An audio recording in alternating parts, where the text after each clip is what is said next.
This podcast is for informational purposes only and should not be considered legal, medical, or mental health advice. The views and opinions expressed do not necessarily reflect the official policy or position of the podcast and are not intended to malign any religion, group, club, organization, business, individual, anyone, or anything.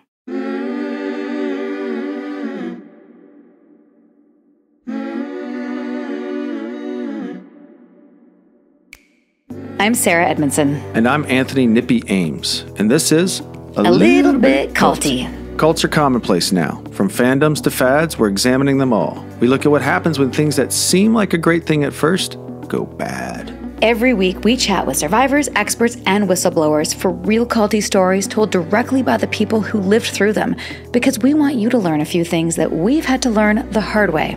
For example, if you think you're too smart to get sucked into something culty, you might be prime recruitment material, and who knows, you could already be in a cult. If you're not aware of your programming, you're probably being programmed, so keep listening to find out. We'll talk about all sorts of topics on the show, but be aware, this podcast might contain stories that could be alarming to some of our listeners, so please check our show notes for more detailed descriptions and take care of yourself. Subscribe to our Patreon for Thursday bonus episodes, Q&A, and all sorts of exclusive content. That's patreon.com/alittlebitculty. Welcome to Season 7 of A Little Bit Culty.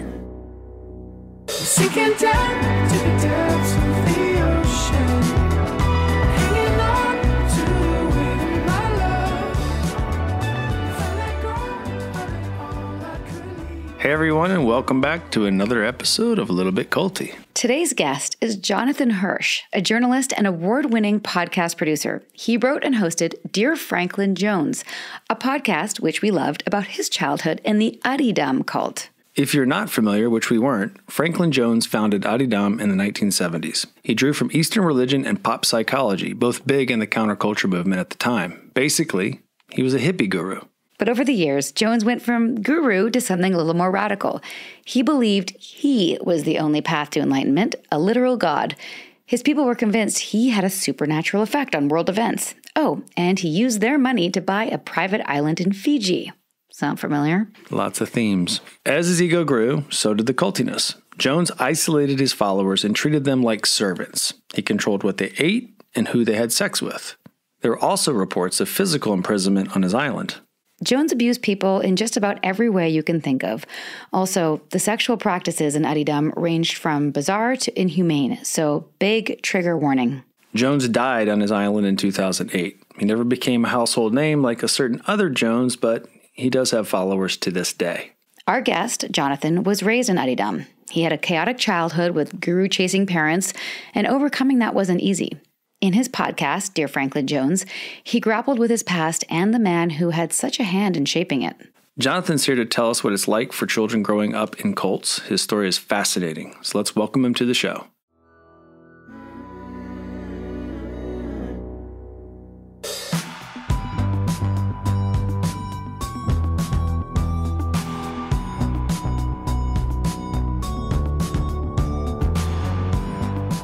Honestly, I'm so appreciative for the opportunity, and thank you both for inviting me on. It's really, really a pleasure. So thank you. It is such a pleasure for us too. There's so much to talk about.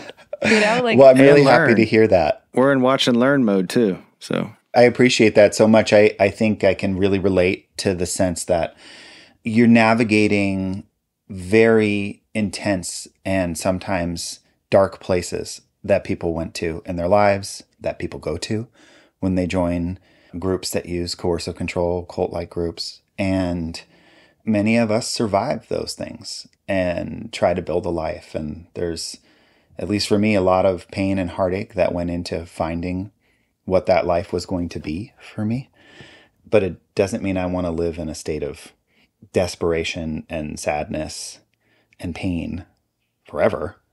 Would like to move on and have a healthy, happy life. I appreciate what you just said because it's very true. Yes. I mean, there's just so much crazy cult crossover in listening to some of your projects. I was like, oh God, I was just taking furious notes. But do you know how we originally heard about you? No. Okay, so he's like, uh-oh.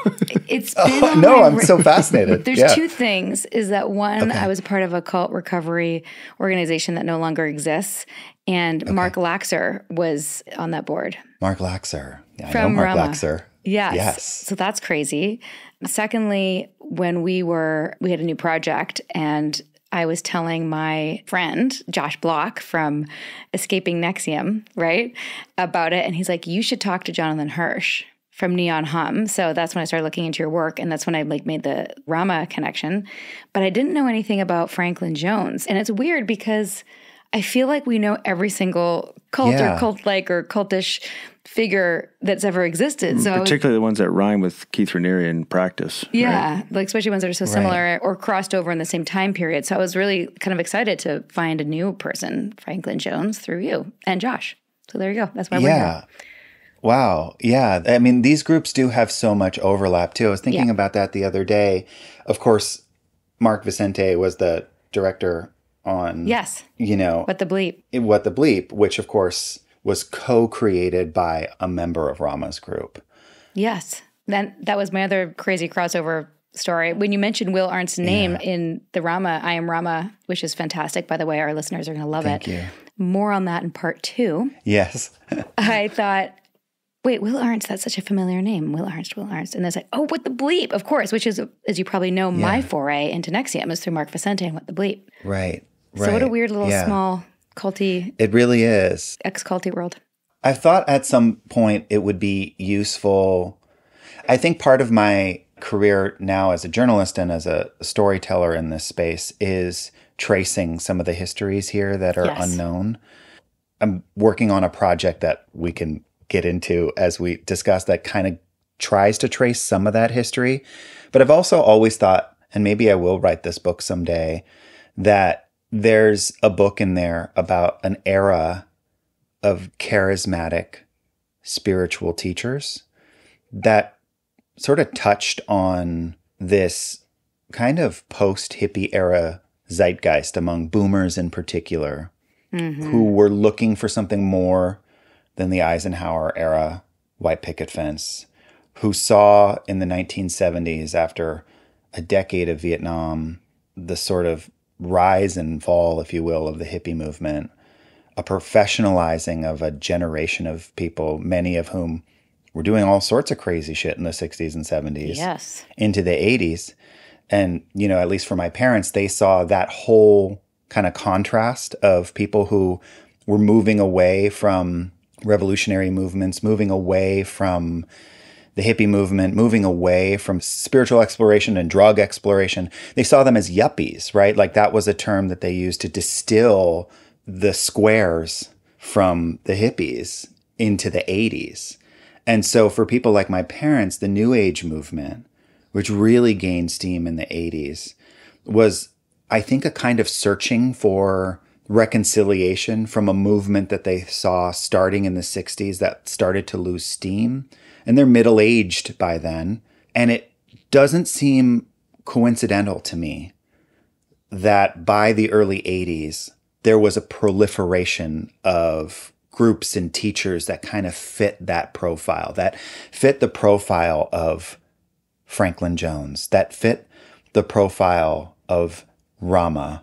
And of course, there's traditions that sort of spin out from there, Ramtha and all of that, right? There's Rajneesh, who my parents were also involved with. Little known story that hasn't made it into any of my projects yet. I've talked about it. Ironically, when I was doing Dear Franklin Jones, I was trying to detail my parents' spiritual history. And we got to Rajneesh. My dad was corresponding with him. They had gone up to Rajneeshpuram in Oregon and had been there right around the time that they started to arm themselves, and it freaked them out and they left, and that was kind of it. But Rajneesh gave my dad a spiritual name, Swami Anand Rama. He saw himself as having some kind of special relationship with Rajneesh. Rajneesh did this with a lot of people, but he definitely did it with my parents. And we didn't mention it in the documentary podcast on my life because it was before Wild Wild Country. And I remember thinking as I was writing it, there's like too many gurus. Like no one can keep track. Nobody knows who these people are. This is 2017, right? Nobody knows who these people are. Like too many gurus, too many. Like, we just cut Rajneesh. And then literally the show came out.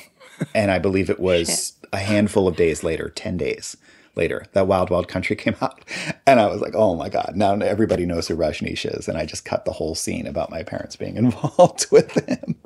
Would Well, you I say? wear this Yeah. dress in honor of them then, since the audience can't see I'm wearing orange and pink and purple. I just thought it was a good vibe for your whole story. But It really is. We could talk about the color orange because it had like a very specific meaning for them too. Yeah.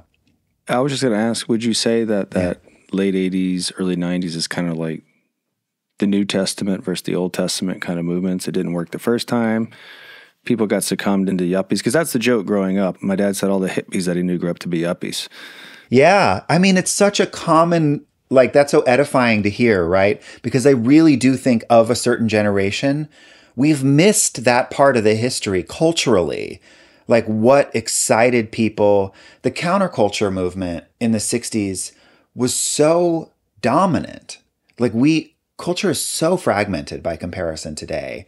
I don't think we appreciate how many people were all listening to the same music and doing the same drugs and experimenting with the same kinds of life. Like it's not the same now as it was then. And that was a perception people had. Like everybody's growing up and getting jobs and becoming suits, while an increasingly smaller group of people were still, in my parents' eyes at least, in search of the truth, right? That they were like going to find something that other people had lost. Also feels like a little bit of a doubling down.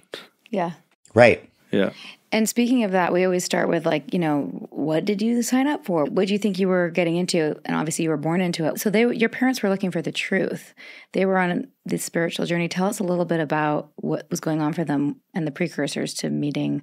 Should we call him Franklin Jones versus Adidam? Yeah. Yeah. I'm happy to lay out the names. I've made a choice over the years to call him Franklin Jones, call him by the name that he was given, not the name that he chose to present himself to his followers as. His founding father name. Yeah. His founding Sounds like a father founding name. father. Yes. Sounds like It that really should be on the does. Constitution. I think using his name, his given name, also is a conscious choice to not disambiguate his personal history from the spiritual history that his group has created Smart. around him. So yeah, I think this is another place where I have, in a way, kind of unwittingly assigned myself the beat of feel the responsibility as a journalist and a storyteller to cover over the course of my life, which is the experience of people who are raised in cults. I did not choose to be a part of Franklin Jones's group. I inherited that spiritual journey from my parents. And so when I was a little kid, my parents were very much interested in Franklin Jones. When I was a really little kid, when I was 2, 3, 4, 5, 6, it wasn't until my sort of preteen years that they became very active members. But as a kid, I saw iconography of Franklin Jones everywhere. Franklin Jones was born in Jamaica, Queens, New York in the mid-20th century, and went to Western colleges in the 60s and 70s. So he graduated from Columbia and he spent a stint at the Stegner Fellowship at Stanford. And after that, he went east in the late 60s, I believe, early 70s, and began to embrace various different forms of alternative spirituality, Eastern philosophy. He found a guru and then came back to California and opened up a bookstore on Melrose Avenue in the early 1970s in Los Angeles and began teaching out of that bookstore. Metaphysical bookstores, New Age bookstores in the 70s were these like places of culture and where you could get access to a lot of these different ideas about metaphysics and spirituality that you didn't see in other places. It's not as easy as Googling it the way it is today. People really did have to seek out these things. And so this bookstore became kind of a cultural hub, but also a place for him to market himself as a spiritual teacher. By the late 1970s, he had built quite a following for himself, probably in the thousands, though they were very guarded about what the numbers were. and what it meant to be a member at any one time over the years. There were some estimates that it was all the way up to 10,000 worldwide at different points. My parents became exposed to Franklin Jones's teachings in the early 1980s, and then eventually they became followers really formally in the mid-80s, like around 1986. And I was born in 1984, last day in 84. So they joined shortly after I was born. But they didn't, like I said, they didn't really become entrenched members in the group. And that meant like always paying their tithe, which was, I believe, at least 10% of their salary. That meant living or cohabitating with other members of the group, which a lot of people did. And ultimately for them, it meant becoming involved in Franklin Jones's inner circle, which happened when I was a teenager. So when I was little, there were photographs of him around. There was a giant cardboard cutout of Franklin Jones that was life-size that was sitting on our couch when you opened the door to our house in San Francisco when I was a kid. Not creepy at all. Not creepy at all. Needless to say, not a lot of people were invited over to our house that weren't members of the group. But to me, I didn't really know anything different. So when we were driving from one place to the other and my parents popped in an audio cassette of Franklin Jones, that was just our teacher. That was the soundtrack of our lives, was his voice and his words. And so as I grew older, I became increasingly aware of what his ideas and his group was doing to my family and the impact that it had on their worldview and on my life as a young person. When did you start to first piece that together? I think it was probably when I was about 10 or 11 years old. You know, there's a lot of complicated histories here, and I think I can confidently say this, like I'm working on my memoir right now, which will be coming out soon. And you know, my dad had a very specific history on how he came to these spiritual ideas, as did my mom. But my dad wasn't really involved in my life. We were not close. He didn't really have much of a responsibility as a parent for reasons that, you know, are not surprising, but they're specific to him. Don't want to have to bore you guys with those details. But the fact of the matter is that we were not particularly close. And as I started to become a little bit older, I got involved in various different activities. I was really into basketball, still am. And I still play. yeah, a couple times a week. If you're out here in LA, anytime. For sure. Yeah. But once a hooper, always a hooper. But at the time, my parents were becoming increasingly involved with Jones. So they were acupuncturists, and Franklin Jones had commissioned them to be his personal acupuncturists. And so what that meant was they had to be near him at all times. They had to be around him. And that created quite a bit of a problem for them as I was going to tournaments and things like that. And eventually it came to a head. My dad and I started a fight. And he told me that I would either have to give up basketball or find another place to live. I was 11 when he said that. And so I made the choice at that point to try my best to embrace what my parents were involved in. And I think as I became older, I became more aware of how distant their ideas were from my friends in middle school. I went to public school, so I saw a lot of that. And when that came to a head, I felt like I had to make a choice between being a good son and having what I started to feel was the semblance of a life as a young person, making friends, having social groups, having something to do, activities, etc. And so it was in that summer, really. It was like the summer that I turned like between 7th and 8th grade, I believe, or between 8th and 9th grade, sort of around then, that I started reading the books that my dad had on his shelf, like Franklin Jones' memoir, The Knee of Listening, or The Gospel of Sri Ramakrishna, or these various different books, and talking to him about those books. And it was, I think, through those conversations that we built something of a relationship with one another, because he wasn't really capable of having a relationship with his son without it being about his particular interests. Hey, Culty listeners. As you probably know, Nippy and I are working on a manuscript for our first book together. And as you probably also know, maintaining control is important to us. That's why we've decided to produce our book with the Self-Publishing Agency, or TSPA. Unlike traditional publishing, where you're often left waiting for months or even years to get your story out, the Self-Publishing Agency lets you take control of your timeline. You'll have complete creative freedom with insights and guidance from pros in the publishing world. So if you're like us and you have a story or a message that's burning to be told, we highly recommend TSPA as your go-to partner. They offer everything you need, from expert editing and eye-catching cover design to marketing and distribution strategies that really make a difference. They make the entire process seamless and inspiring so you can focus on what matters most, telling your story. Go to theselfpublishingagency.com. That's the SELF publishingagency.com to start your very own publishing journey today. Enjoy.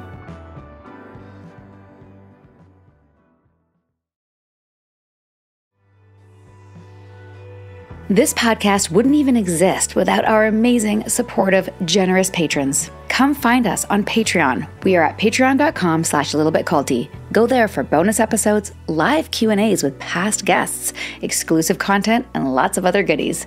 Subscribe now and help us keep this podcast going. That's patreon.com/littlebitculty. And now, a brief message from our Little Bit Culty sponsors. And remember, when you support our sponsors, you're supporting this podcast.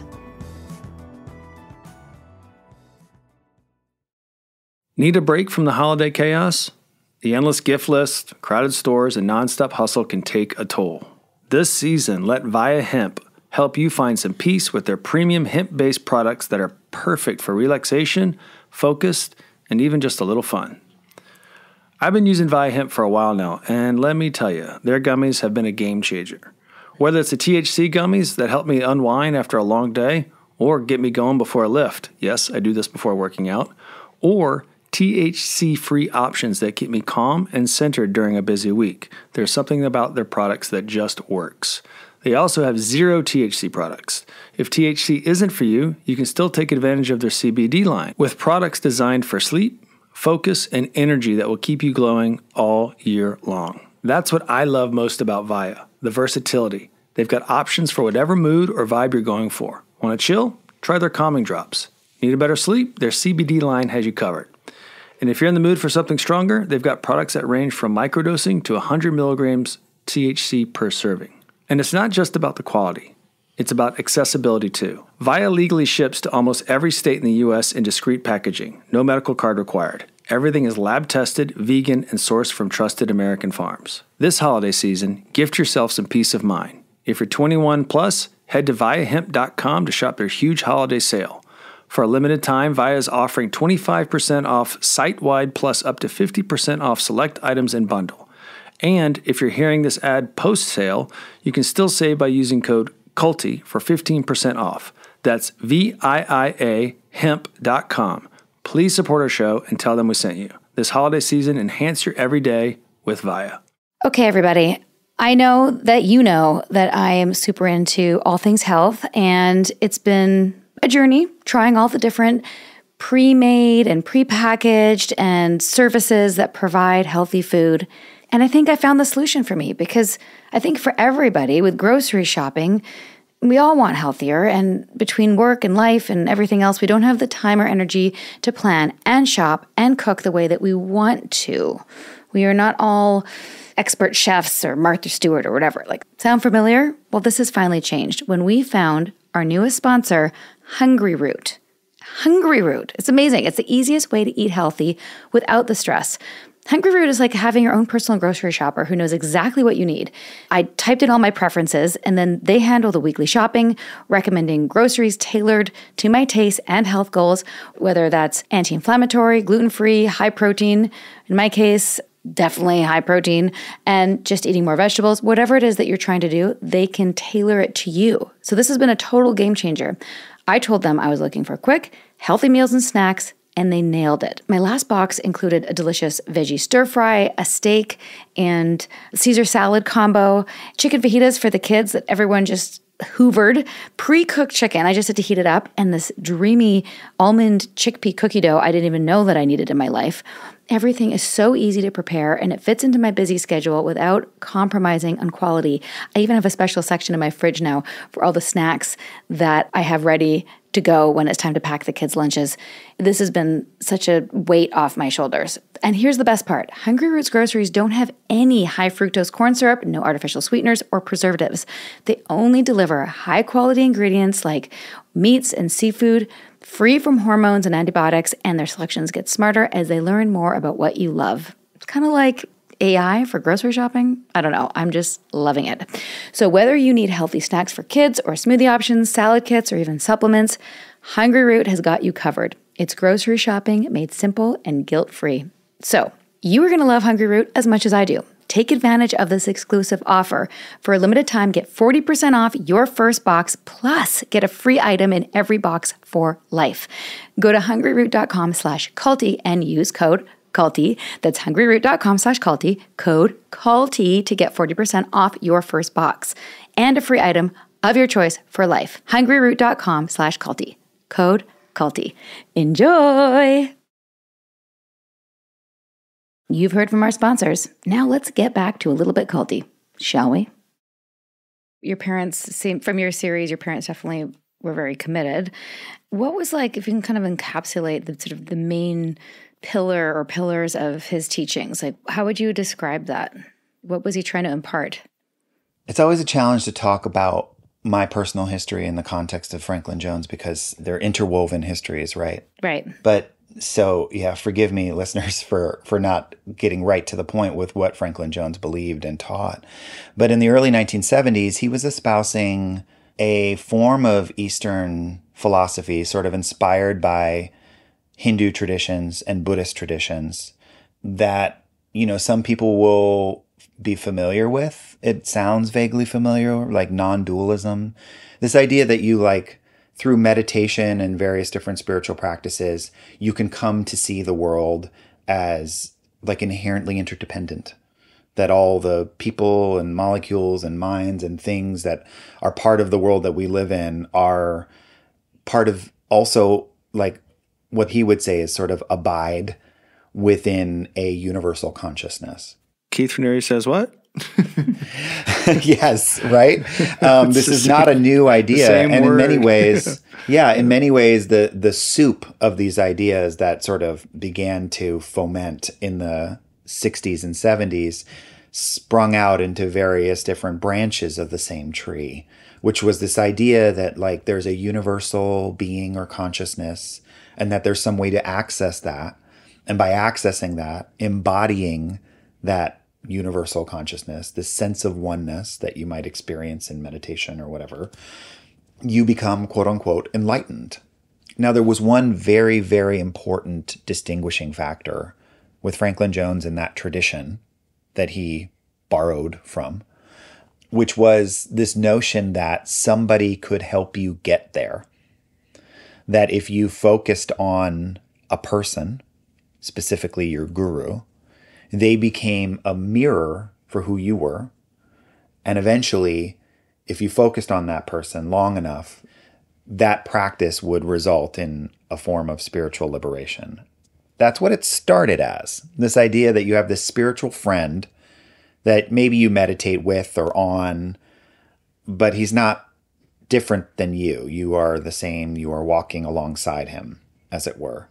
What progressed over time in Franklin Jones's cosmology was this notion that he, in fact, was the spiritual center, not just philosophically or in some kind of theoretical practice, that he literally, his physical body was a spiritual being, descended down to earth, an avatar, as they called it, to liberate the world from the dark times.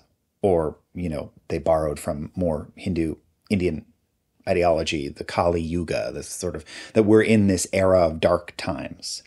And this teacher, if you meditated on him, if you were in his presence, if you allowed him to touch you, if you drank mineral bath water that he waved his hand over, you had the opportunity to potentially become enlightened. Now, nobody in his group became enlightened. In fact, he had 7 stages of life that he talked about in his group. Always 7. It's a great number. And nobody, as far as I understood in the time that I was involved, made it past 1.2.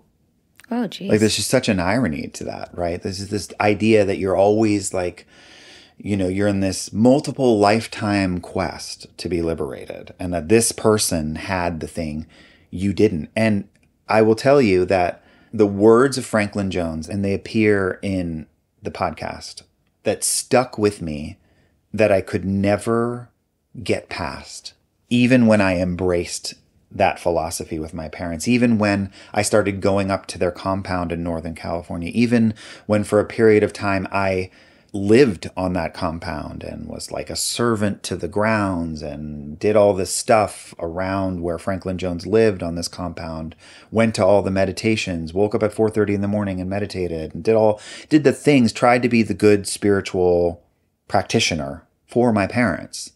Despite all of that, there was one notion that I could never quite get past. And I remember it was in a talk that he gave. I mean, he said it in many different ways, but the one that stuck out to me was this talk called The Baptism of Immortal Happiness. And he said, I know it,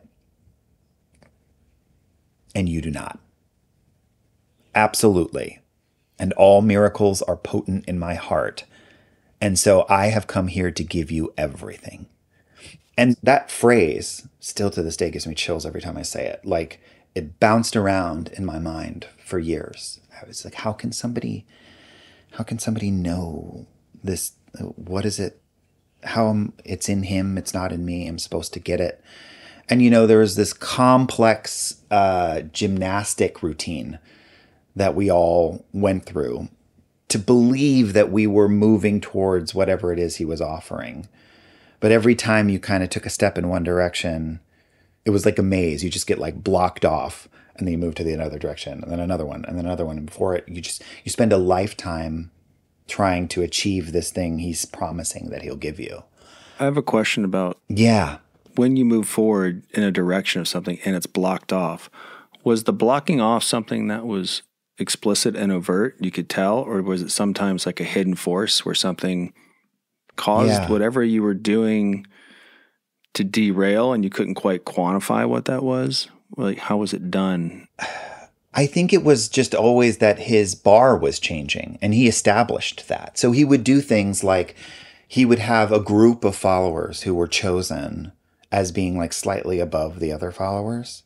They had like gone into some advanced spiritual training. Then he would disband it.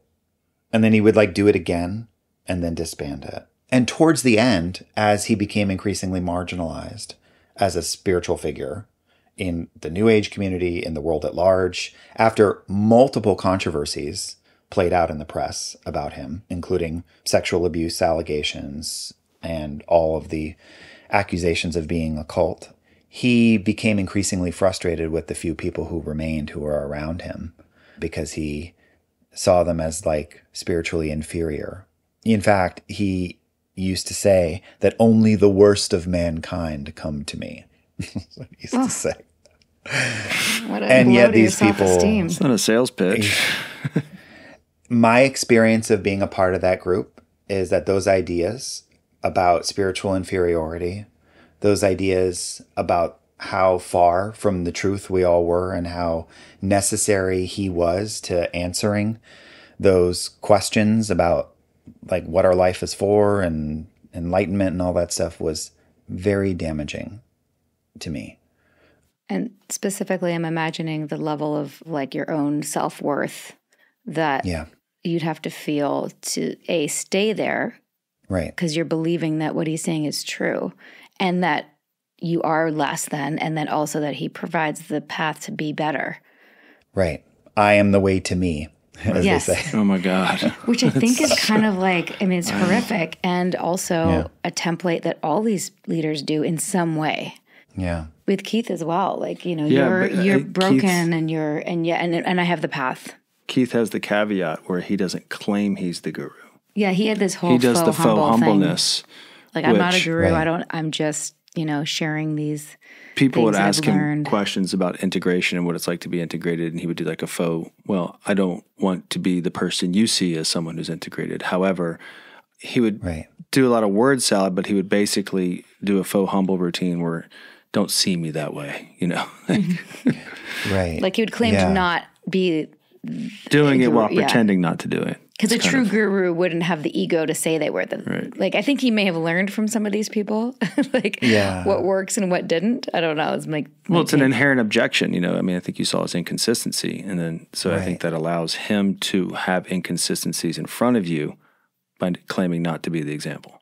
100%. And I think Franklin Jones ideologically doubled down on this idea that he was a transparent conduit for the spiritual divinity that was within all of us, right? So like after that line about, I know it and you do not, he sort of stumbles around a little bit. And then he kind of like, and this was something he was quite good at, and he was very charismatic, and he had the ability to sort of really compel people through the way that he talked. And you can hear his voice on the series and get a sense of like this booming discussion he's having with you about life. And people are like, whoa. And there's this moment right after he says that where he goes like, he starts to kind of like ramp up into this almost this kind of like exclamatory, almost like sing-songy voice where he talks about what a wonder this great one is. What a marvel. And I am here to give you everything. And there's nobody here, he says. There's nobody here. There's no person here that you can affix yourself to. No Franklin Jones. Nobody like you, you see. Not here anymore. Totally absent. This is a direct quote. What a miracle. What a wonder. I am he. I am God. I am the adept for our generation. So he's presenting this version of himself as completely non-existent, while also telling you that you are not the thing that he possesses. Which, by the way, is total word Same, salad, yeah. right? Yes, I'm sure it sounds like complete madness to listeners who weren't a part of this group, but to people who were believing it, you're like, oh yeah, he's not that, but he's this thing that's gonna give to me, right? Like there's believers fall into that hypnotic. It's enough to it- cling to. It's enough to cling to. That's what I'm saying about the word salad. Like you can make it make sense, but it doesn't actually make sense. In fact, it's a complete Right. contradiction. And Right. if you're especially like a little kid, or even anyone who's seeking and believing and trusting, you're like, wow, everyone's having this experience listening to this guy talk. I'm going to make it make sense in my head because otherwise I don't get it. That's how I felt like through 80% of Keith's forums, like all the time. Yeah. So many contradictions. As a child, I wanted the love and affection of my dad, which I did not receive often. And this was a way to receive that. I was seen by him. The only time I remember being in a group setting where my dad was proud of me is when I went to one of these group meditations with Franklin Jones and placed a flower at Franklin Jones's feet, which was the sort of customary practice in these like group meditations. And I went back and there were tears streaming down my dad's face because he saw me with his guru. So I, as a kid, and I think any kid raised in these kinds of environments, and I've been fortunate enough to meet quite a few over the years, our calculus for participating and our understanding of what it means to participate can be vastly different, but it is definitely different than the people who seek out gurus like this. And it was a major blind spot for my parents, a major blind spot. They did not think about what it was going to be like for the young person who inherited these ideas. And so the controversies, the complexities of Franklin Jones's philosophy was just not something that they seriously considered at the time. No, it also sounds like, and one of the things I really liked about your series is that I feel like it really showed their initial hook and what was so good about it in the beginning in terms of the community and a place to raise children together and support each other and, quest or seek together. Like that's really beautiful. Our listeners are sick of me talking about how much I love community and would jump into any of them, including that one or Rajneesh Puram and all these things. I'm just like a junkie for this stuff. And that good often outweighs the bad, especially when there's controversy around abuse and you haven't experienced the abuse. Can you touch on that a little bit? Like what was said and did you know about it at the time? You found out later, right? the group was so paranoid about how they were viewed that these conversations percolated over the years in ways that you look back at it, you're like, wow, if you didn't want people to think you were in a cult, maybe you shouldn't like explain your talking points to an 8-year-old. But like, I remember being at group settings. One guy came up to us at one point and was like, sometimes they say that our group is a cult, but if you look at the definition of cults that the FBI uses, it's a group that's easy to get into and hard to get out of. And it's really hard to join Jones's group, which was true. You had to go through all these hoops to get in officially, but you can leave whenever you want. I'm like, can you really leave whenever you want? Yeah. Can you really? Is that truly how you see this? I think it was funny for them to say it at the time. But yes, there were those kinds of conversations that were always kind of in the background of people like wanting to justify that this was a misunderstood group. There's a lot of messiness around what children saw or were permitted to see within the group. But the allegations against Jones, the ones that really bubbled up, happened in the mid-'80s, right around when my parents joined. So there were allegations of sexual abuse, of coercion, and then a lot of conversation around that time about Jones being a cult leader and the head of a cult. So what I will say is that behind the scenes, and because my parents got closer to Jones by being his personal acupuncturist, they became part of his inner circle. So anybody who was like close to Jones, anybody who was like doing things for him, whether it was his doctor or his acupuncturist or, his personal chef, he had a whole team of people around him. They saw a version of him that was very different, I think, than the version that the larger group saw. And anything Jones did was documented. There would be, notes. They would call them, he gives notes, right? And so if you were listed in the notes, you would receive bits and pieces of things in which he like sort of talked about you. They all do this. You know that Keith did that too, right? Yeah. Documented everything. And I didn't know that. Why Yeah. do they all do this? Like, That's why The Vow had so much historical footage, because he demanded everything be recorded. And if you had a one-on-one chat with him, you always would pull out your voice memo to record it to make sure you could remember what he said and refer back to it and get what they called class 1 data versus just like your memory, which was Class not, 2. not, Sometimes not class reliable. 3, depending on the person. A lot of similarities between these two. I think they were friends.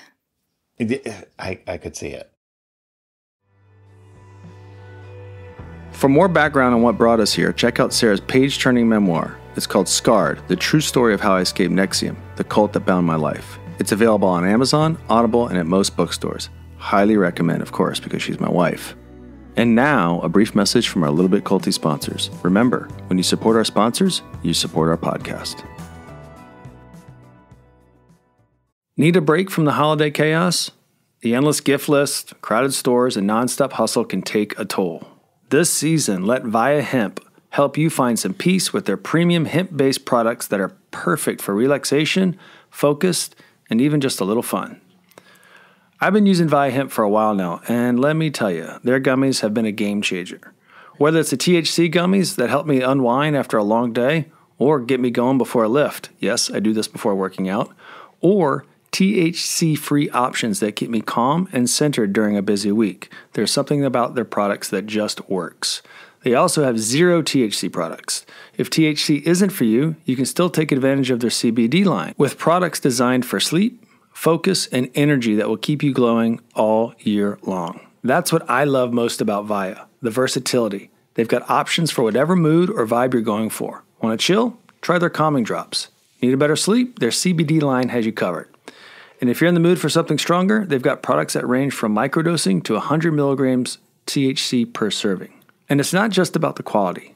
It's about accessibility too. Via legally ships to almost every state in the U.S. in discreet packaging. No medical card required. Everything is lab tested, vegan, and sourced from trusted American farms. This holiday season, gift yourself some peace of mind. If you're 21 plus, head to viahemp.com to shop their huge holiday sale.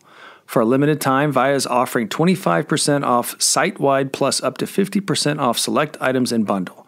And if you're hearing this ad post-sale, you can still save by using code Culty for 15% off. That's VIIA hemp.com. Please support our show and tell them we sent you. This holiday season, enhance your everyday with Via. Break time's over, people. Let's get back to this episode of A Little Bit Culty. It's a good one.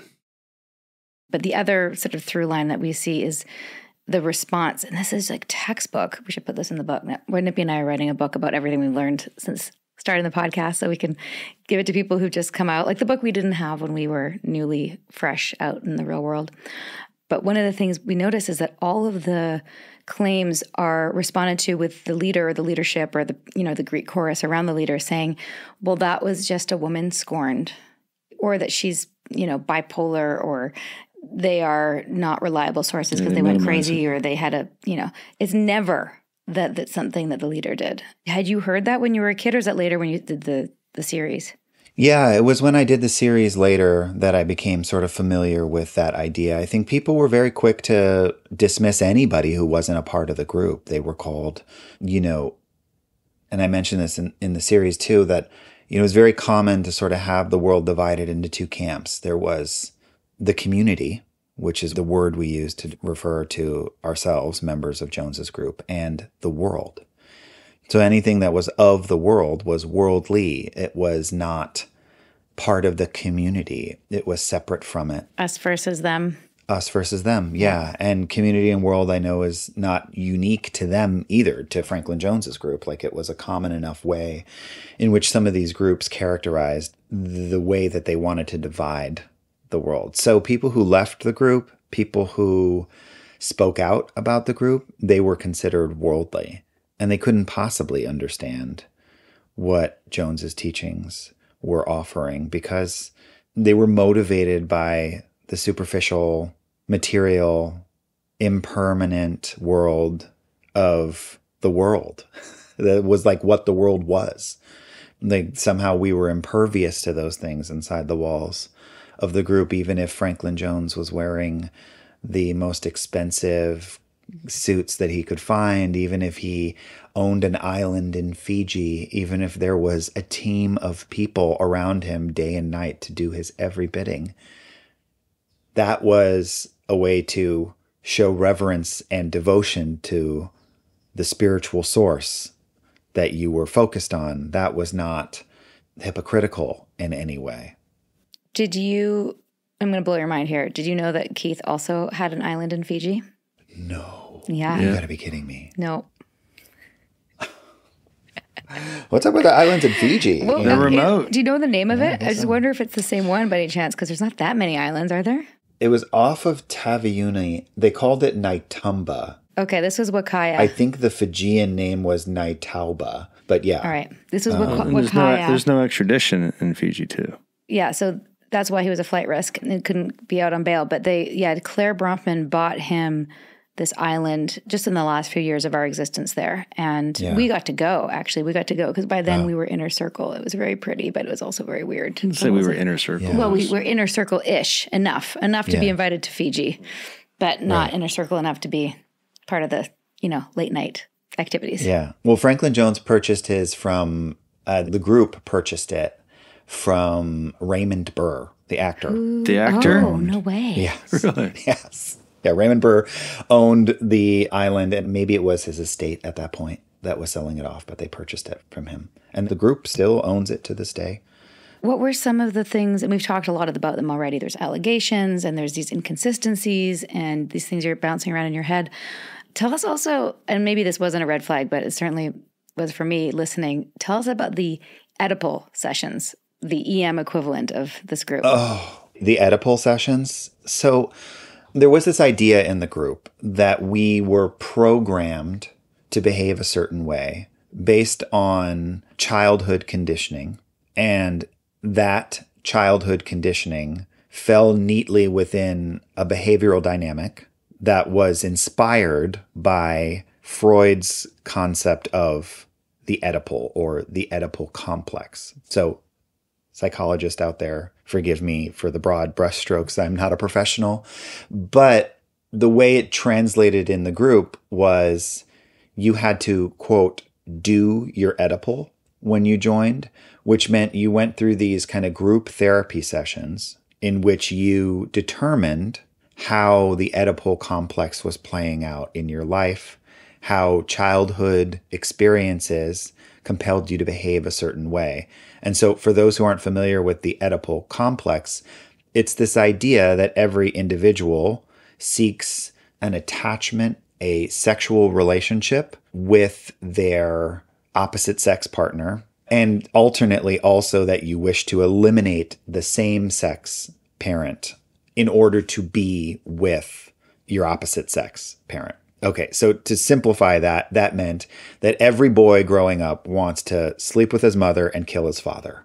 And so part of what the group required everyone to do was to sort of unearth that storyline and use it as a definitional tool to understanding your own psychology, if you behaved a certain way, if you had challenges in your relationship, if you were struggling with the guru, blah, blah, blah. It was always kind of back to that point. There were various other different ideas, but that one particularly sticks out. And sticks out for me because at one point when I was about 11 or 12, my parents compelled me to have a discussion with them about my own Oedipal and my desire to be sexually involved with my mother and how that was creating interpersonal challenges within our family unit. So you can imagine how mortified I was when they tried to apply that philosophy literally to me. As a child of therapists, that's also just horrendously inappropriate and offensive with like so many things at once. I'm sorry. terrible. So sorry that you went through that. That sounds very traumatic. Yeah. I think my parents struggled not only to be a part of mainstream society, they struggled to be a part of this group. Like they are complex people. And, you know, my dad was kind of guru light in a way. Like he could be verbally abusive. He was very unkind to me at many, many times over the course of my life. And ironically, I ended up sort of being the only person around when he became sick later in his life. And so I've had to, over the years, come to reconcile with that. But when it comes to the ideas of the group, I don't want to necessarily suggest that everybody applied it in the same way that he did. You know what I mean? He kind of fashioned himself his own little mini Franklin Jones, even had little meditation sessions when he defected from the group that included various different people, including multiple people that he was having affairs with that apparently my mother wasn't aware of. So yes, it's complicated. It is. And, you know, I've spilled a lot of ink and in recent years we'll be sharing more about kind of how all of those histories interwove with one another. But back to the point about kind of some of the ideas that were behind this group, it was a very rigid idea of like how people behave. And people would sort of apply that to one another then, you know, oh, it's your Oedipal because you must think blah, blah, blah, you know, that kind of thing. Weaponized. Weaponized. Yeah. Tell us briefly how your whole family ended up leaving and what that part of the journey was like. Yeah. So unsurprisingly, Franklin Jones kind of had people come in and out of his circle over the years. And he would sort of have these shiny objects for a while and then he would kick them out of the inner circle. The Dasya Mandala, that's what they called it, which means inner circle. But he, at one point, began a sexual relationship with another acupuncturist. And that acupuncturist was a friend of my parents. And that set my dad off. And I'm not sure if my mom would have left. I'm not sure if she would have left so quickly. I'm really not sure if she would have stayed in it all those years, if not for my dad's insistence on it. He really was the person in our life who was focused, obsessed, completely consumed by this idea that he was going to find spiritual liberation in life. But he really unraveled when Franklin Jones took a liking to another acupuncturist who then became his personal acupuncturist, and my parents were out. And that is sort of the reason that he chose to leave. And I get into it a little bit in the podcast, but at that time, I wasn't sure if I wanted to leave. Because now, for the first time in my life, for reasons that have to do with being raised in a cult, but also for reasons that have to do with being raised by the parents that I was raised by, I had something of a community. You were talking about community earlier. I think especially when you have complicated narcissistic parents, having other people around you who can help bring some support to your life and guidance is really, really valuable. And I felt that at that time, I had some of that with the kids that I grew up around who were in the group, with the activities that were sort of natural to the group. And I didn't know what it was going to mean if I left. You know, I didn't know what that meant for me. I was 15, 16 years old. You know, my parents had moved by that point 15 or 16 times in my childhood. And we were living in Northern California on a 250-acre farm, 15 miles from the closest gas station, 40 minutes from the group's compound. What was I supposed to do with my life? I was very lost. And my dad was sitting here raging, talking about how he wanted to write a book about the guru called The Vampire's Kiss, which sounds like an Anne Rice novel, but he was pretty convinced it was going to be his tell-all expose, and he never wrote it. Started many things he never finished. But it really took me, I feel like, a good 6 months to a year to kind of unravel from that. And then I tested out of high school and I went to junior college and just tried to move on with my life. And honestly, did not think or purposefully kept the whole thing out of my mind for as long as possible. You know, I would occasionally write things here or there, and I would, you know, feel compelled to maybe try to write a book about my experiences, but then it all just was not something I wanted to bring into the surface until I did the documentary. And I think I anticipated that there would come a time in the middle of making the show, that time came where I might be a parent, and I could not let the jumble of that experience, the messy coil of that, stay locked within me and be a parent. I just was not going to make that part of the generational tradition of trauma that had been passed down from my dad to me and beyond, from his dad to him to me. And so that was what Dear Franklin Jones was about, was doing that. Do you feel like mission accomplished for you? Did you untangle it all? I untangled the spiritual part of it, and in the process found a discipline in documentary and found a beat as a journalist in covering these stories, and I've done many since. So I do feel like I found myself in that way, but there was still a lot of things around my relationship to my father that were fraught and difficult and are largely the subject of the new book. I'm so curious to see if you felt seen again with the documentary. Like, were you seeking his approval at all in that? Or was it? Yes. Yeah. Yeah. And we were officially estranged after that documentary was made. And still to this day? He has dementia. So, you know, and we've been responsible now for his care for almost 6-7 years. He's still alive, but, you know, he has dementia. So we never really had a chance to come full circle on all of those things. And so that was a journey that I've been on for the last few years to try to come full circle. But I do think that there is a thread, and not to get us too far afield here, but I hope some of your listeners, especially those who've been raised in these groups, can appreciate this.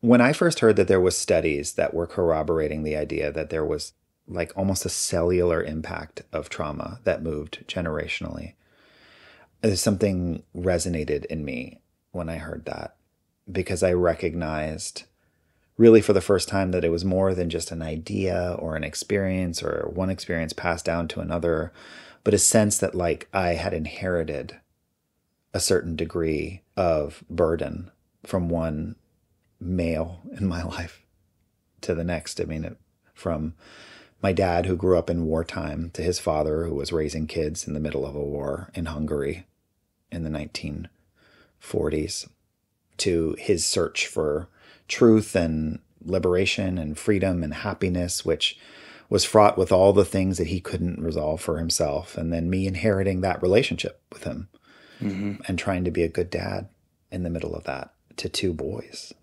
And so, yes, I think there's a thread there that is a part of what we inherit from our parents. I believe that. I think your experience and your book will help a lot of people, cult survivors or not. Just, I feel like that's such a, I don't want to say common, because I'm not trying to like make it not what it is. I just mean like I think a lot of people will be able to relate to that in terms of wanting the approval. You can make a case that the perpetrators of these cults and everything bank on that knowledge and know how to manipulate it and keep you working on it superficially until you recognize that, you know, your trauma's probably been leveraged. I couldn't possibly have done a survey of this, But it's my belief that there were many fatherless men in that group who sought out Franklin Jones. And there were similarly just as many women who joined that group who were seeking to fill some kind of parental absence. I really do believe that. I do believe that. And I think the philosophy absolutely caters to that.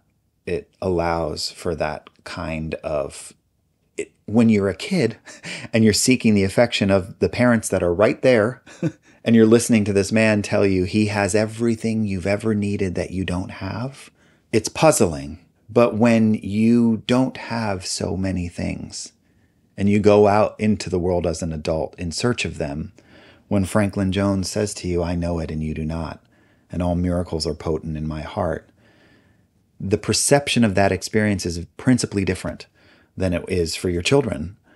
You know, I think for them, they saw the man who would give them the thing they were missing. And I saw somebody who said he had a thing I didn't have.